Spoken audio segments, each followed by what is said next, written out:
Hey guys, today is a day for a garden tour. I am so excited to show you the growth that's been happening over the last month. We are gearing towards the end of April and things are just looking great.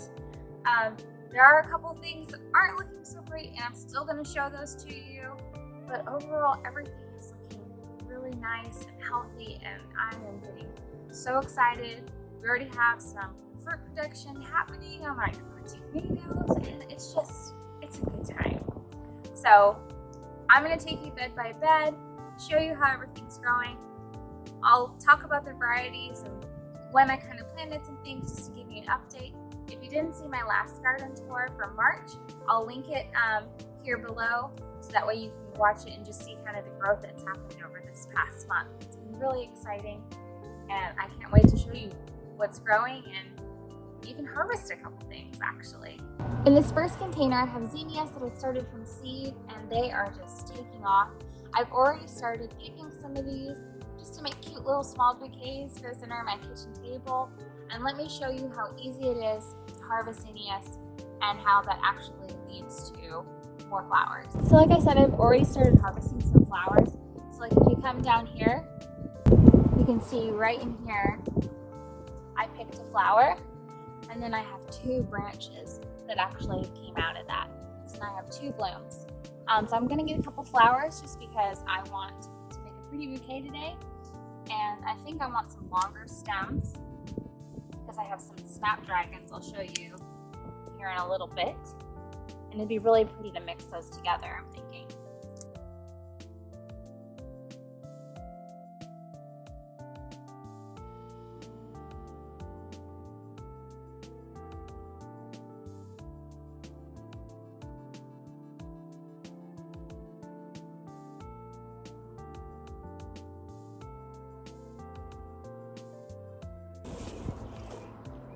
How pretty are those?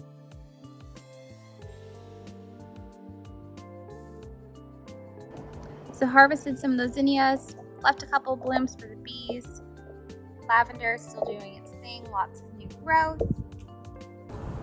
Can you believe how wild these tomatoes are? Oh my goodness. Look at how crazy these tomatoes are. There's two of them in this container. But real quick, I want to show you the basil. This is just some sweet Genovese basil. Already started harvesting this.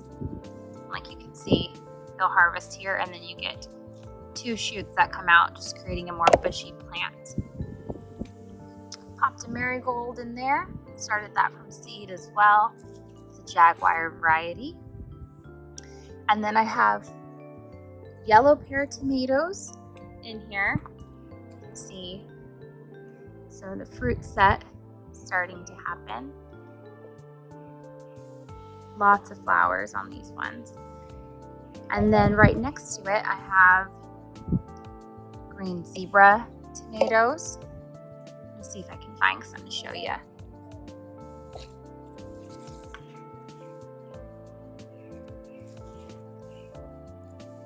Looking good. In this next container, I have sweet 100 cherry tomatoes, and they're known for having cascading branches, full of tomatoes. Got some larger fruit set in here, deep in here.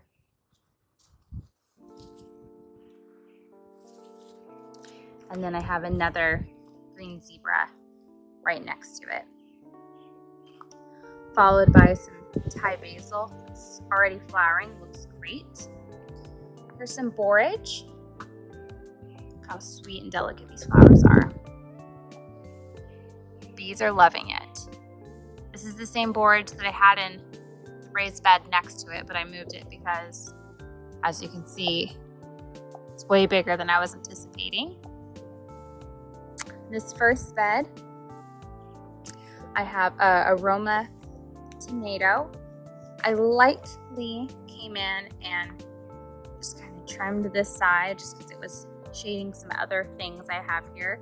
Don't like to cut back my normal determined tomatoes, but I just needed some more light. But look at these clusters of blooms. So much. Some larger fruit set happening. Getting really excited for those to color up.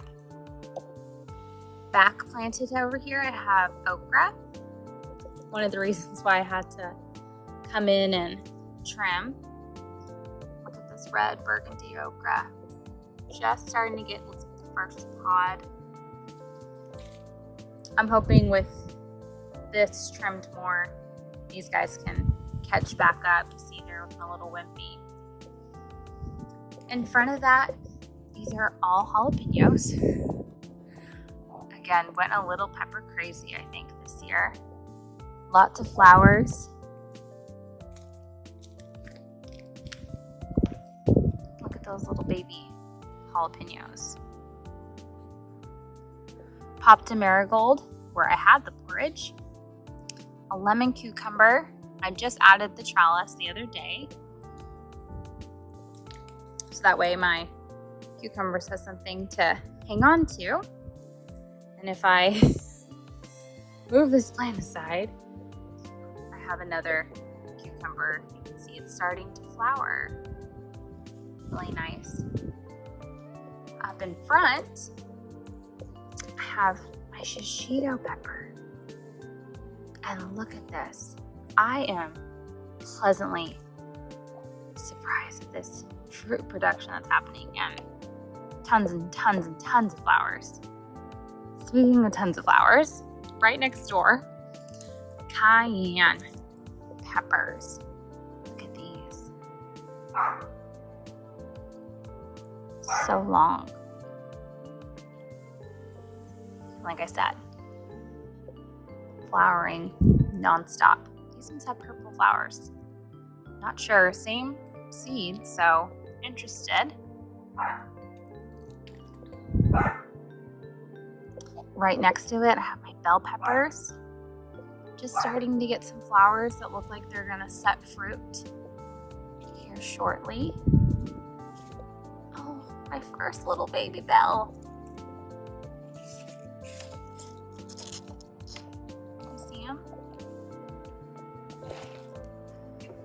I have another Roma tomato right here. This was the one that was behind my others, even though they all got started at the same time and went in at the same time. But fruit production is happening. Lots of flowers.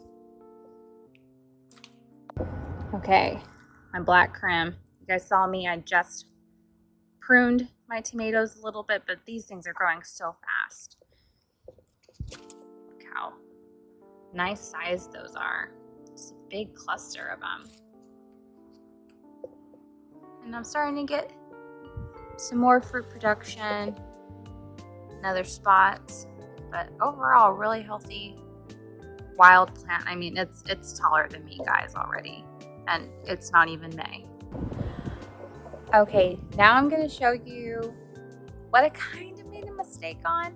So if you remember in my first garden tour video, I talked about planting very close together, and that has worked for me well in the past. I did something new this year. I wanted to start a lot more melons, and melons I was going to trellis and make them climb vertically to save space. And in front of those, I planted bush beans. So green beans that were going to be bushing, not climbing. Problem. The beans took off. I mean, way outgrew the melons and some of my cucumbers. And by the time my melons were up and had leaves, the bean foliage got so thick so fast that it completely shaded my melon and cucumbers. And so without sun, plants can't grow. So they're not doing hot. I mean, let's call it what it is. They're gone. They're goners.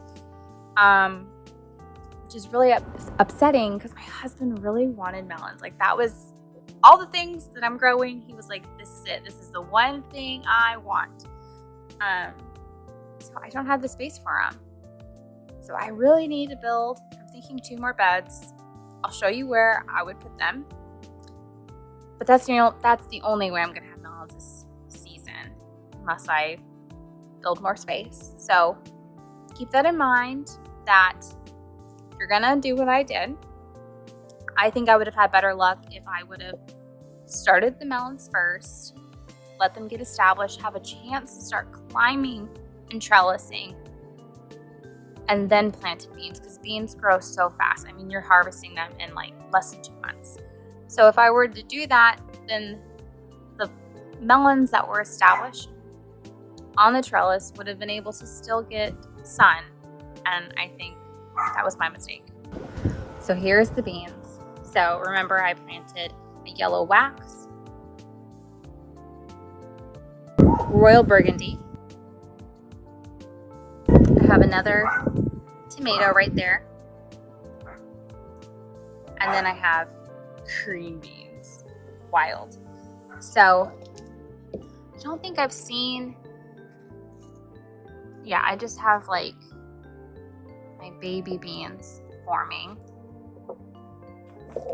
It's funny, that's how beautiful the blooms are on the royal burgundy. But it's funny, their beans start out green, but then they deepen. Here's one. Then they deepen to a purple. So that one's going to be ready to pick soon. I'm excited.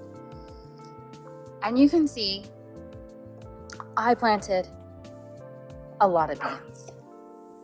And this isn't even all of them. Remember, these are bush beans, so they don't climb. But I mean, look, they're overflowing this bed. But everything looks really healthy. I mean, I don't see any pest damage, which is crazy. This is my big rainbow tomato. I haven't found any fruit on this guy yet. I have flowers. Plant looks healthy, but I don't see fruit set yet. So still waiting for that. I turn back here. I had pickling cucumbers. I look, guys, what sun? It's not fair for the plant.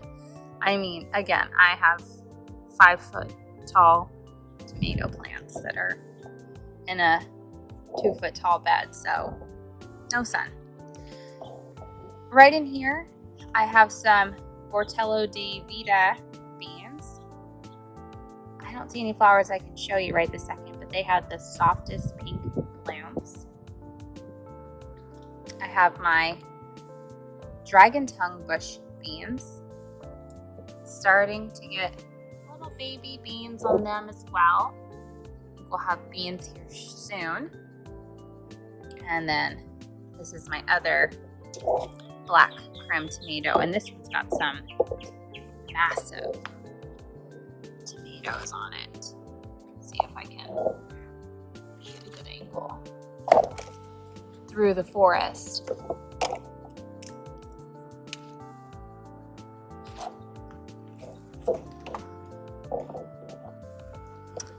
Here's my other big rainbow tomato, same thing.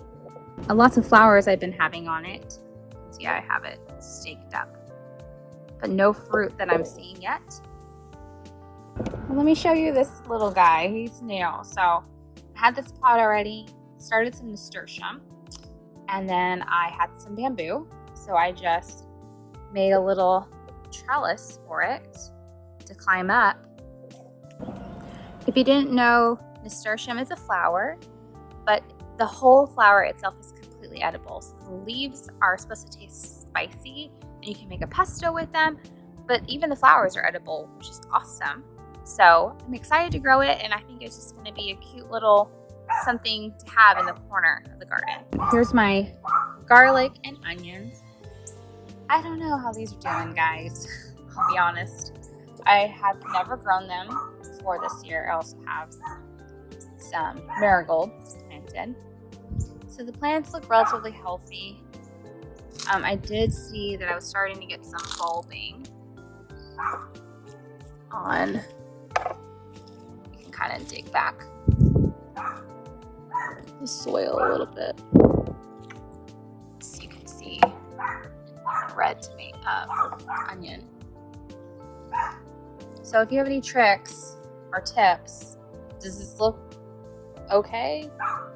Does it look terrible? Am I gonna get garlic and onions?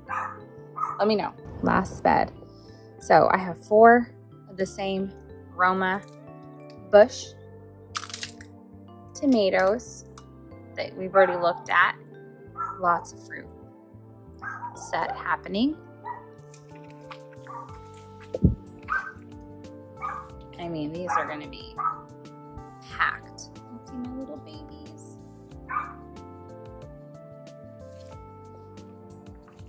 If you're wondering what the chicken wire is, I have some kale down here and collard greens. These get attacked by our squirrels, so I just keep them covered so I can try to get some before they do. My chives doing their thing. Don't even mess with them. I barely do anything. Herbs are taken off. Actually need to come in. Gonna make a roasted chicken later. It's gonna be perfect. Look how pretty purple basil is. Ugh. All the basil. All of it. Do you see that blushing? I have ripe tomatoes. So these are the Cherry Falls tomatoes that I started from Botanical Interest. They're meant to be small and compact and even recommended to be in a hanging basket. You've seen this is like just a contraption. I'm just using what I have, honestly. But yeah, I have ripe tomatoes. Let me show you how full of clusters these are. Look at this. I mean, these are heavy. And look, they're all ripening. So exciting. I have 2 more. This one over here. And look how pretty. New tomatoes coming. And then more. Okay, first vine ripe tomato of the 2021 garden season. Cheers.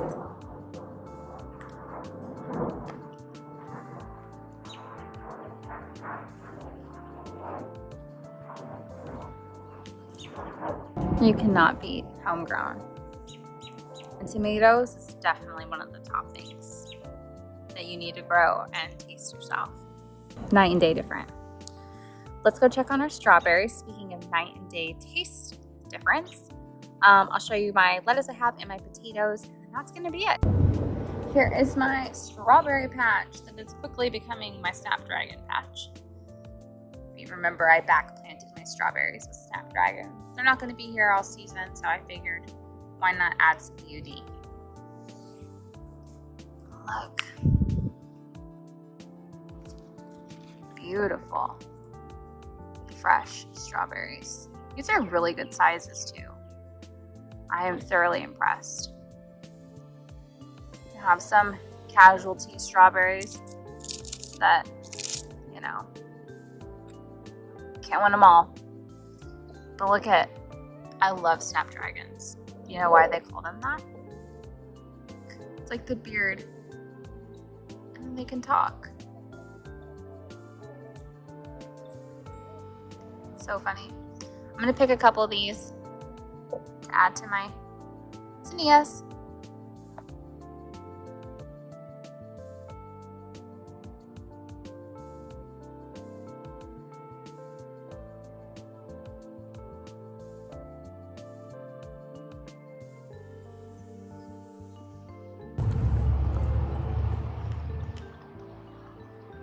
So good. So this is the first year that I've grown a lot of flowers from seed with the intent to cut them and to decorate with them. And I used to not get it because I used to be one of those people that if I was going to take the time to grow something and spend all that time and commitment, then I was like, I want to be able to eat it. I don't want to just have something to be pretty. And I think I get it. It's the same thing. You start something so small and you get just a different kind of harvest off of it. And it makes my heart happy. So, not the harvest I thought I was gonna get. I'm not mad about it. How pretty those are all together. So here's my lettuce. I have been cutting away at this, harvesting off of it, and it just keeps regrowing. Some spinach. I pick this up every couple days. Just get some nice baby spinach, mix it with some eggs in the morning. It's great.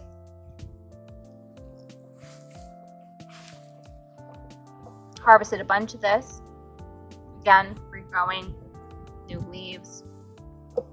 This was in a blend, but man, this lettuce, speckled. I don't know what it is, but it might be my favorite. Here's my potato patch. In-grow bags, love them. So far, so good. This front plant looks like it's dying back. Don't know if that means it's ready to be harvested soon or if it's just stress from the heat. You can see some leaves are curling upwards, just kind of showing that they're stressed from the heat. This is the end of the day, so I'm not surprised. But everything looks good. I'm thinking sometime in May, I'm gonna dump these and see if we have anything. I do have one addition since the last garden tour. I started sunflowers, and I'm making a sunflower hedge. That's right, a hedge.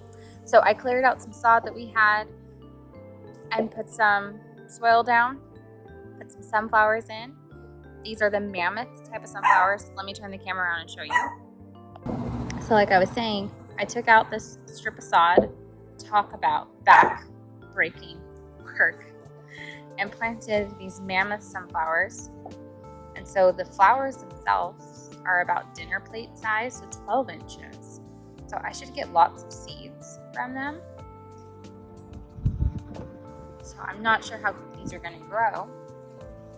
And I'm pretty sure I'm going to be fighting the squirrels for the sunflower seeds. But my hope is to get a couple seeds, roast them, salt them, and have just a snack. So that completes the April garden tour for 2021. I hope you guys enjoyed the video. If you did, give the video a thumbs up, and I'll see you in the next one. Bye. Thanks for hanging out with me, guys. I'll plant with you later.